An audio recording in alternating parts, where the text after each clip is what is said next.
త్యాగము చూపెనేని పరిపూర్ణతను. నాలో సత్క్రియలు ప్రారంభించిన అల్ఫా ఒమేగావు నీవైతివే ప్రభువాని కలువరి త్యాగము చూపెనేని పరిపూర్ణతను. నాలో సత్క్రియలు ప్రారంభించిన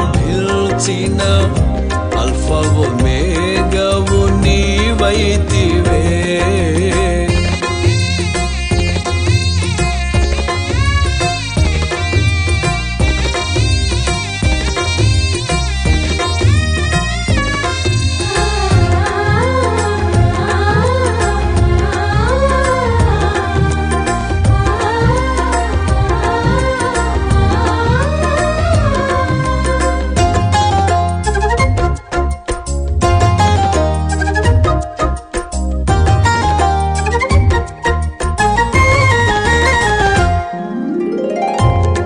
రక్షణయే ప్రాకారములని ప్రఖ్యాతియే నాకు కుమ్మములని తెలిపి, నిరక్షణయే ప్రాకారములని ప్రఖ్యాతియే నాకు కుమ్మములని తెలిపి, లోకములో నుండి నన్ను వేరు చేసినది నీ దయా సంకల్పమే. లోకములో నుండి నన్ను వేరు చేసినది నీ దయా సంకల్పమే. ప్రభువాని కలువరి త్యాగము చూపెనేని పరిపూర్ణతను. నాలో సత్క్రియలు ప్రారంభించిన అల్ఫా ఒమేగావు నీవైతివే ప్రభువాని కలువరి త్యాగము చూపెనేని పరిపూర్ణతను.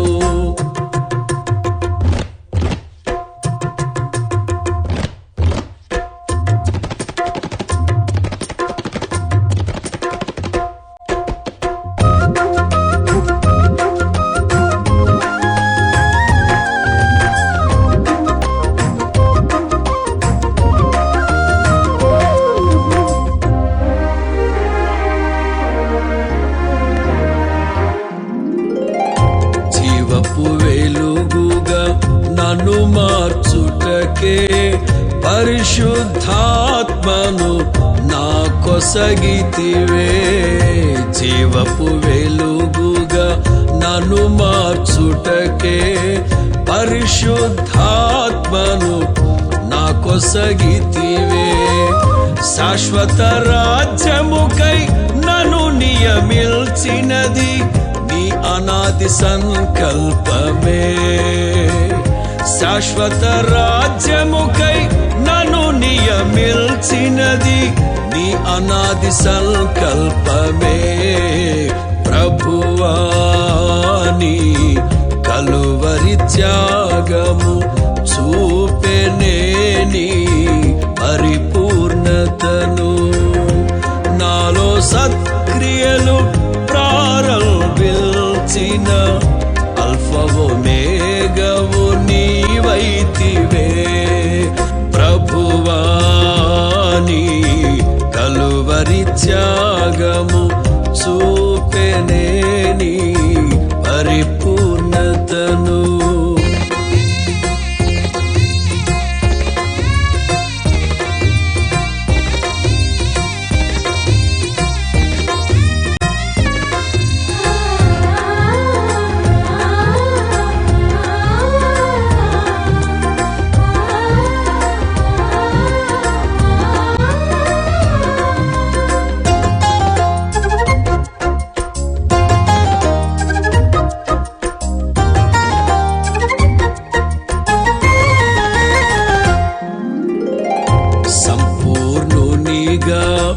నన్ను మార్చుటకే శ్రమలలో శ్రమలలో నీ కృప నిండుగా నిచ్చితివే. సంపూర్ణునిగా నన్ను మార్చుటకే శ్రమలలో నీ కృప నిండుగా నిచ్చితివే. పరిపూర్ణ శాంతితో నన్ను కాచుటయే నీ నిత్య సంకల్పమే.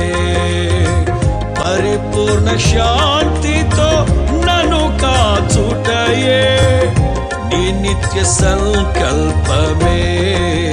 ప్రభువాని కలువరి త్యాగము చూపెనే నీ పరిపూర్ణతను. నాలో సత్క్రియలు ప్రారంభించిన అల్ఫా ఒమేగావు నీవైతివే. ప్రభువాని కలువరి త్యాగము చూపెనే నీ పరిపూర్ణతను. నాలో సత్క్రియలు ప్రారంభించిన అల్ఫా ఒమేగావు నీవైతివే. Praise the lord. హల్లెలూయా. దేవుని ప్రియ బిడ్డలారా, మరి పోయిన వారం అద్భుత రీతిగా మరి దేవుడు మంచి వాక్యం ద్వారా మాట్లాడారని చెప్పి అనేక మంది నుంచి స్పందన వచ్చింది. దాన్ని బట్టి నాకు ఎంతో ప్రోత్సాహకరంగా ఉంది. మరి ఈరోజు కూడా మరి ఒక మంచి దేవుడు ఇచ్చినటువంటి మాటల్లో నుంచి కొన్ని మాటలు మీతో పంచుకోవాలని నేను ఆశపడుతున్నాను.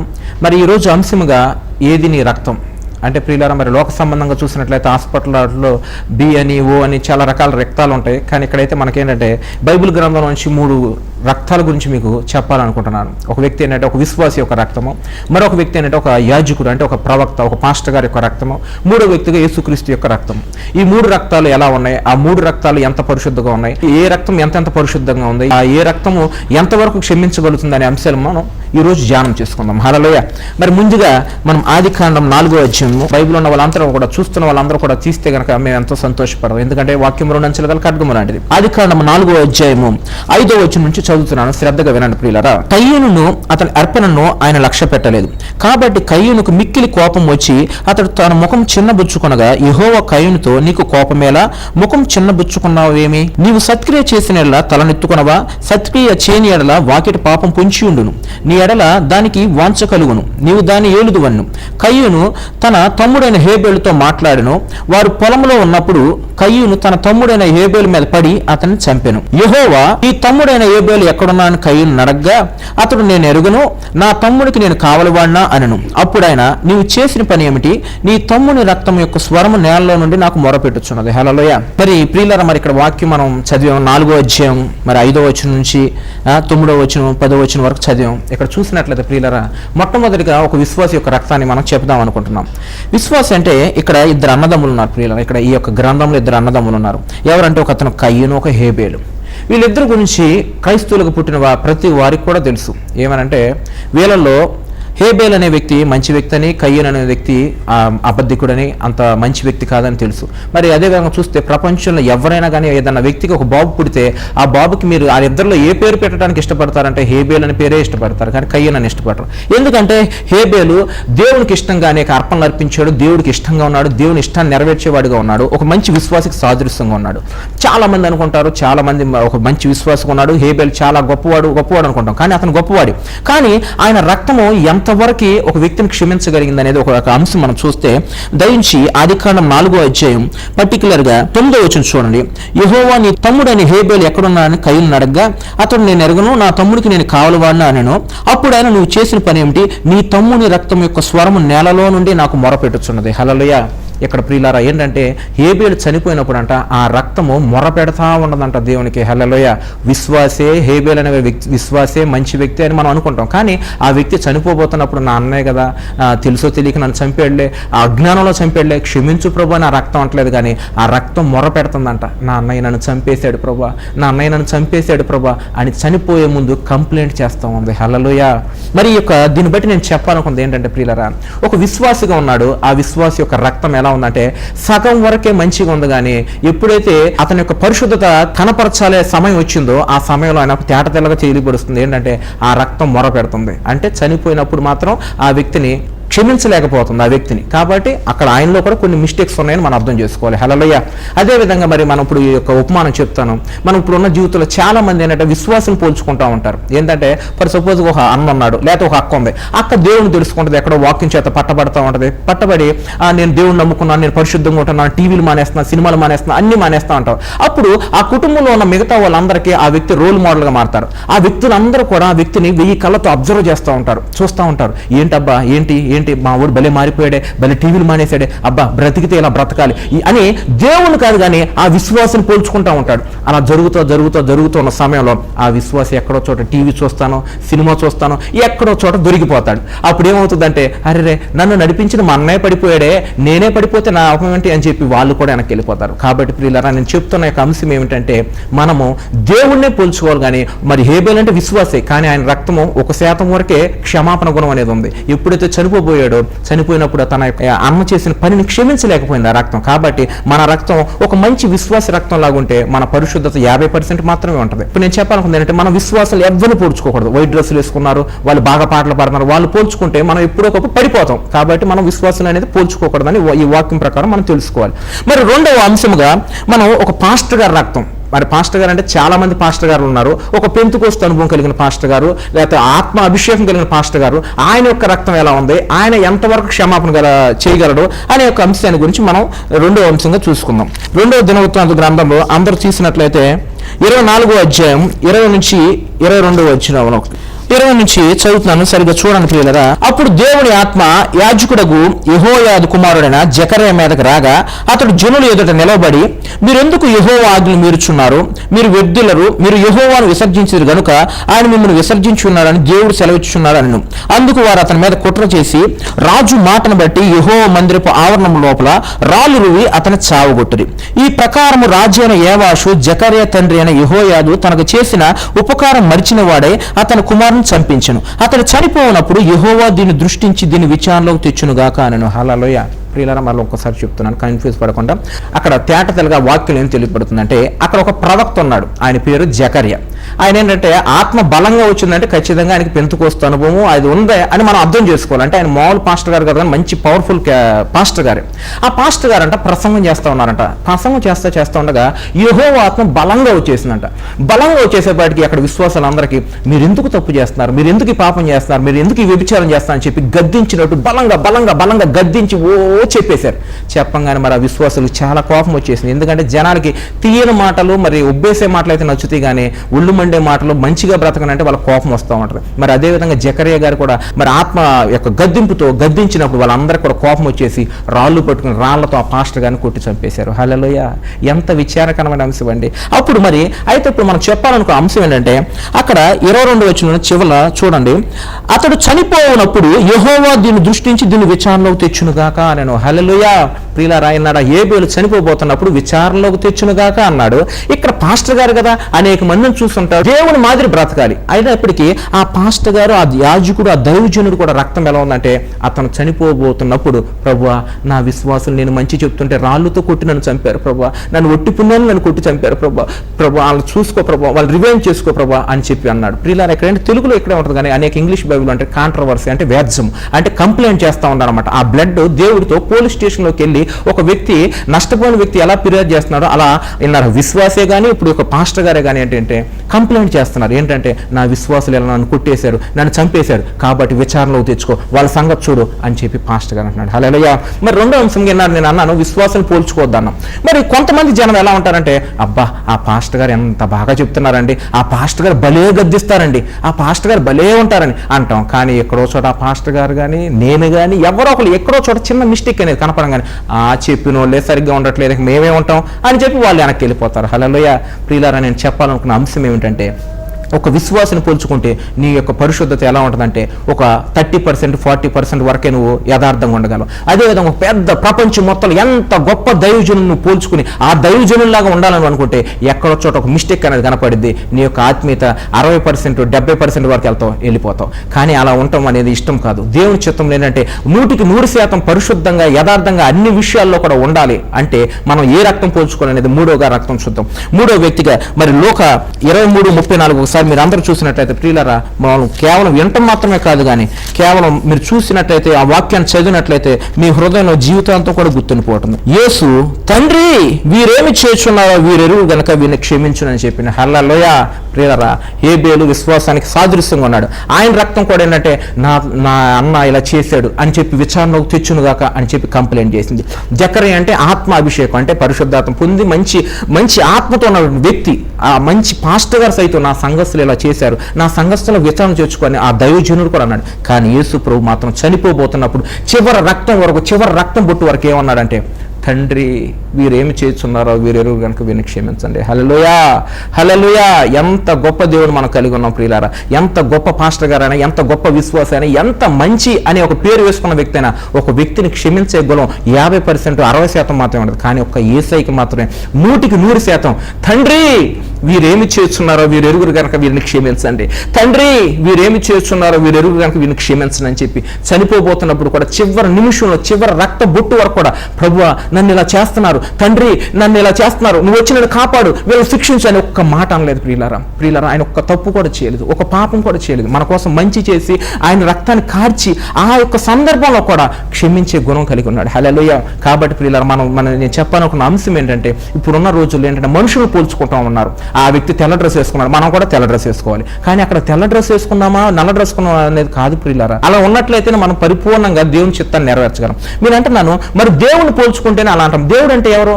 ఆది అండ్ వాక్యం అండును, వాక్యం దేవుడు కదా, దేవుడే వాక్యం అండి. ఆ వాక్యాన్ని మనం పోల్చుకున్నట్లయితే 100% మనం 100% కూడా పరిశుద్ధంగా ఉండగలం. మరి కొంతమంది చూసినట్లయితే టీవీలో కానీ, లేకపోతే నేను కానీ, లేకపోతే ఎవరైనా, నేను ఎవరిని విమర్శ చేయట్లేదు కానీ, అమ్మో ఆ పాస్టర్ గారు భలే చెప్తారు వాక్యం, ఆ పాస్టర్ గారు భలే కార్యాలు జరుగుతాయి అనుకుని ఆయన ఫాలో అవుతూ ఉంటాం. ఉంటే అలా ఉండాలనుకుంటాం. కానీ అలా అది కాదు. కానీ ఏంటంటే మనం ఎప్పుడైతే దేవుని పోల్చుకుంటామో అంతవరకు నమ్మకంగా ఉంటాం. మనిషి అనేవాడు బలహీనుడు. అది పాస్టర్ అయినా విశ్వాస అయినా ఎవరైనా బలహీనుడు. మనిషికి బలహీనతలు ఉంటాయి. ఆ మనిషిని ఫాలో అయితే ఆ బలహీనత చూసి మనకి వెనక్కి వెళ్ళిపోతాం. కాబట్టి ఎప్పుడు దేవుని చూడాలి. మరి 1 కొరింథీ 11వ అధ్యాయం చూసినట్లయితే పౌలు భక్తుడు అంటున్నాడు, నేను క్రీస్తుని పోలి నడుచుకున్న ప్రకారం మీరును నన్ను పోలి నడుచుకోండి. హల్లెలూయా. అపోస్తలుడైన పౌలు అంటున్నాడు, ఆయన జీవితంలో చిన్నతనం నుంచి అప్పుడు వరకు కూడా అనేక మంది వ్యక్తులు ఆయన తారసపడ్డారు. అలాంటి వ్యక్తులు బర్నబాసు, మరి అదేవిధంగా పేతురు, అలాంటి గొప్ప అపోస్తలు ఎదురయ్యారు. మరి ఆయన సేవా పరిచర్లో వాళ్ళకన్నా లేటుగానే వచ్చాడు. లేటుగా వచ్చినప్పటికీ అపోస్తలులాగా ఉండాలి, ఆ పేతురులాగా ఉండాలి, ఆ యోహాన్ లాగా ఉండాలి, ఆ బర్నబాసులాగా ఉండాలి, మార్కులాగా ఉండాలి, మత్తయిలాగా ఉండాలి అనుకోలేదు. కానీ ఒక్కటే పోల్చుకున్నాడు. ఆయన యొక్క అనుభవం ఒకటే గడించాడు. ఏంటంటే నేను క్రీస్తుని పోలి నడుచుకున్న ప్రకారం మీరు క్రీస్తుని నన్ను పోలి నడుచుకోండి అంటున్నాడు. హల్లెలూయా. దేవుని స్తోత్రం. అంతముగా చెప్పేది ఏంటంటే క్రీస్తు గురించి చెప్తున్నాడు. ఏంటంటే ఆయన నేను పోల్చుకుంటున్నాను కాబట్టి నన్ను మీరు పోల్చుకోండి అంటున్నాడు. దేవుని స్తోత్రం. మనం కూడా ప్రియులారా, మనం ఏంటంటే ఆ క్రీస్తుని మాత్రమే పోల్చుకుని ఆయన మాత్రమే పోల్చుకున్నట్లయితే మనం అంతం వరకు కూడా నమ్మకంగా ఉండగలుగుతాం. ఆయన పోల్చుకుంటే ఆయన ప్రకారం నడవాలంటే, ఆయన రక్తంలాగా మనం మారాలంటే ఏం చేయాలి? ఆయన వాక్యానుసారంగా నడవాలి. ఎందుకంటే ఆయన వాక్యమే క్రీస్తు అయి ఉన్నాడు, క్రీస్తే వాక్యమే ఉన్నాడు. ఆ వాక్యం ఏం చెప్తుంది, ఆ వాక్యం ఏం చెప్తుంది అని చెప్పి ఆ విధంగా మనం నడుచుకున్నట్లయితే మన జీవితంలో అద్భుతం చూస్తాం. ప్రియులారా, ఒక ఉపమానం చెప్తాను నేనండి. ఒక విశ్వాస అనే ఒక వ్యక్తి గురించి చెప్తాను. ఒక ఉపమానం చెప్తాను. ఒక హోటల్లోకి ఇద్దరు అమ్మాయి అబ్బాయి వెళ్ళి ఒక పెద్ద ఫ్యామిలీ ప్యాక్ బిర్యానీ ప్యాకెట్ కట్టించుకున్న తర్వాత ఆ ప్యాకెట్ తీసుకెళ్దామని చెప్పి ప్యాకెట్ తీసుకెళ్ళిన తర్వాత పార్కుకి వెళ్ళారు. వాళ్ళంతా మాట్లాడుకుని ఆ ప్యాకెట్ ఓపెన్ చేయగానే అందులో ₹1,00,00,000 డబ్బులు ఉన్నాయి. ఎంత ఉన్నాయండి? ₹1,00,00,000 డబ్బులు ఉన్నాయి.